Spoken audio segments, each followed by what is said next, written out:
എന്നും പുതുമയുമായെത്തുന്ന love the Quran masters ക്ലബിലെ പഠിതാക്കൾ ഒരുക്കുന്ന പുതിയ സംരംഭം ഓരോ ദിവസവും ശ്രോതാക്കളുടെ കൈകളിലേക്ക് എത്തുന്നു. ഒരു ദിനം ഒരു പേജ് ഖുർആൻ പാരായണത്തോടൊപ്പം അർത്ഥവും ഇന്ന് നിങ്ങളുടെ മുന്നിലേക്ക് എത്തുന്നു. അസ്സലാമു അലൈക്കും വറഹ്മത്തുള്ളാഹി വബറകാതുഹു. ഒരു ദിനം ഒരു പേജ് അർത്ഥസഹിതം എന്ന പ്രോഗ്രാമിലേക്ക് ഏവർക്കും സ്വാഗതം. ഞാൻ ഹഫ്സത്ത്, ക്ലബ്ബ് നമ്പർ 7-ൽ നിന്ന്. ഞാൻ ഹൈദർ ബിൻ ഷരീഫ്. ഞങ്ങൾ ഇന്ന് പാരായണം ചെയ്യുന്നത് സൂറത്തുൽ ഇസ്രായിലെ 97 മുതൽ 104 കൂടിയ ആയത്തുകളാണ്. ഇൻഷാ അല്ലാഹ്. Page number 292. അഊദു ബില്ലാഹി മിനശ് ശൈത്വാനിർ റജീം. ബിസ്മില്ലാഹിർ റഹ്മാനിർ റഹീം. വമൻ യഹ്ദില്ലാഹു ഫഹുവൽ മുഹ്തദി വമൻ യുദ്ലിൽ ഫലൻ തജിദ ലഹും ഔലിയാഅ മിൻ ദൂനിഹി വനഹ്ശുറുഹും യൗമൽ ഖിയാമത്തി അലാ വുജൂഹിഹിം ഉംയൻ വബുക്മൻ വസുമ്മൻ മഅവാഹും ജഹന്നം കുല്ലമാ ഖബത് സിദ്നാഹും സഈറാ. ഏതൊരുവനെ അള്ളാഹു സന്മാർഗത്തിലാക്കുന്നുവോ അവനത്രേ സന്മാർഗം പ്രാപിക്കുന്നവൻ. അവൻ ഏതൊരുവനെ വഴിപിഴവിലാക്കുന്നുവോ അവർക്ക് അവനെ കൂടാതെ യാതൊരു മിത്രങ്ങളെ അഥവാ രക്ഷകർത്താക്കളെയും നീ കണ്ടെത്തുന്നതേയല്ല. മാത്രമല്ല, ഖിയാമത്ത് നാളിൽ അവരെ അവരുടെ മുഖങ്ങളിലായി മുഖം കുത്തിക്കൊണ്ട് നാം ഒരുമിച്ച് കൂട്ടുകയും ചെയ്യും. അന്ധന്മാരും ഊമകളും ബധിരന്മാരുമായിക്കൊണ്ട് അവരുടെ സങ്കേതസ്ഥാനം ജഹന്നം നരകമാകുന്നു. അത് ജ്വാല അടങ്ങുമ്പോഴെല്ലാം അവർക്കു നാം ആളിക്കത്തിക്കൽ വർദ്ധിപ്പിക്കുന്നതാണ്.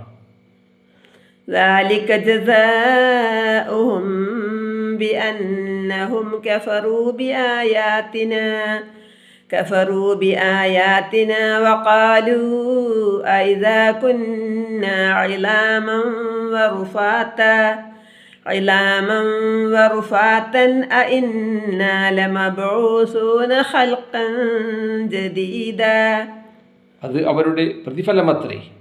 നമ്മുടെ ആയത്തു ലക്ഷ്യങ്ങളിൽ അവർ അവിശ്വസിക്കുകയും അവർ ഇങ്ങനെ പറയുകയും ചെയ്തു നിമിത്തം, നാം എല്ലുകളും തുരുമ്പുമായിരുന്നാലുമോ നിശ്ചയമായും നാം ഒരു പുതിയ സൃഷ്ടിയായി എഴുന്നേൽപ്പിക്കപ്പെടുന്നവരാണോ എന്ന്. അവലം യറൗ അന്നല്ലാഹ അല്ലദീ ഖലഖസ് സമാവാതി വൽ അർള ഖാദിറുൻ അലാ അൻ യഖ്ലുഖ മിസ്ലഹും വജഅല ലഹും അജലൻ ലാ റൈബ ഫീഹി ഫഅബൽ ളാലിമൂന ഇല്ലാ കുഫൂറാ. അവർക്ക് കണ്ടുകൂടെ ആകാശങ്ങളെയും ഭൂമിയെയും സൃഷ്ടിച്ചവൻ അവരെ പോലെയുള്ളവരെ സൃഷ്ടിക്കുവാൻ കഴിയുള്ളവനാണെന്ന് അവർക്ക് അവൻ ഒരു അവധി ഏർപ്പെടുത്തുകയും ചെയ്തിരിക്കുന്നു. അതിൽ സന്ദേഹമേയില്ല. എന്നാൽ ഈ അക്രമികൾ നന്ദികേട് കാണിച്ച് നിഷേധിക്കുന്നതിനല്ലാതെ വിസമ്മതിച്ചിരിക്കുകയാണ്. قل لو أنتم تملكون خزائن رحمة ربي إذا لأمسكتم خشية الإنفاق وكان الإنسان قتورا. നബിയെ പറയുക, നിങ്ങൾ എൻ്റെ റബ്ബിൻ്റെ കാരുണ്യത്തിൻ്റെ ഖജനാക്കളെ അധീനമാക്കിയിരുന്നാൽ പോലും എന്നാൽ ചിലവഴിക്കുന്നതിന് ഭയപ്പെട്ട് നിങ്ങൾ പിടിച്ചു വെക്കുക തന്നെ ചെയ്യുമായിരുന്നു. മനുഷ്യൻ വളരെ പിശുക്കനാകുന്നു. വലഖദ് ആതൈനാ മൂസാ 9 ആയാതിൻ ബയ്യിനാത് ഫസ്അൽ ബനീ ഇസ്രായീല ഇദ് ജാഅഹും فقال له فرعون إني لأظنك يا موسى مسرورا. തീർച്ചയായും മൂസാക്ക് വ്യക്തങ്ങളായ 9 ദൃഷ്ടാന്തങ്ങളെ നാം നൽകുകയുണ്ടായി. എന്നാൽ ഇസ്രായേൽ സന്തതികളോട് അദ്ദേഹം അവരിൽ ചെന്ന സന്ദർഭത്തെക്കുറിച്ച് നീ ചോദിച്ചു നോക്കുക. അതെ, അപ്പോൾ ഫിറഔൻ അദ്ദേഹത്തോട് പറഞ്ഞു, നിശ്ചയമായും നിന്നെ ഞാൻ മൂസ മരണം പിണഞ്ഞ ഒരുവനാണെന്ന് വിചാരിക്കുന്നു. قال لقد علمت ما أنزل هؤلاء إلا رب السماوات والأرض بصائر وإني لأظنك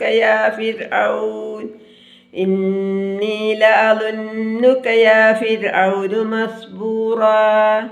അദ്ദേഹം പറഞ്ഞു, ഫിറഔനെ, തീർച്ചയായും നീ അറിഞ്ഞു കഴിഞ്ഞിട്ടുണ്ട്, ഉൾക്കാഴ്ച നൽകുന്ന തെളിവുകളായിക്കൊണ്ട് ആകാശങ്ങളുടെയും ഭൂമിയുടെയും റബ്ബല്ലാതെ മറ്റാരും ഇവയെ ഇറക്കിയിട്ടില്ല എന്ന്.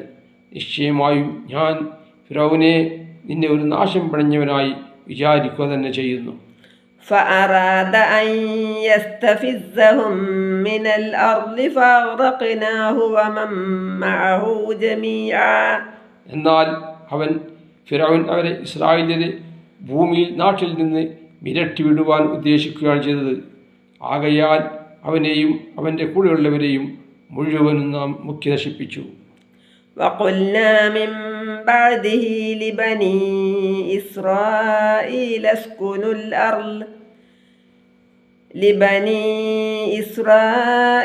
اسكنوا الأرض فإذا جاء وعد الآخرة جئنا بكم لفيفا. അവൻ്റെ നാശത്തിനു ശേഷം ഇസ്രായേൽ സന്തതികളോട് നാം പറയുകയും ചെയ്തു, നിങ്ങൾ ഭൂമിയിൽ നാട്ടിൽ താമസിച്ചു കൊള്ളുവീൻ. അങ്ങനെ പരലോകത്തിൻ്റെ വാഗ്ദത്തം അഥവാ നിശ്ചയം വന്നാൽ നിങ്ങളെ നാം കൂട്ടമായി ഒരുമിച്ച് കൊണ്ടുവരുന്നതാണ്. അസ്സലാമു അലൈക്കും വറഹ്മത്തുള്ളാഹി.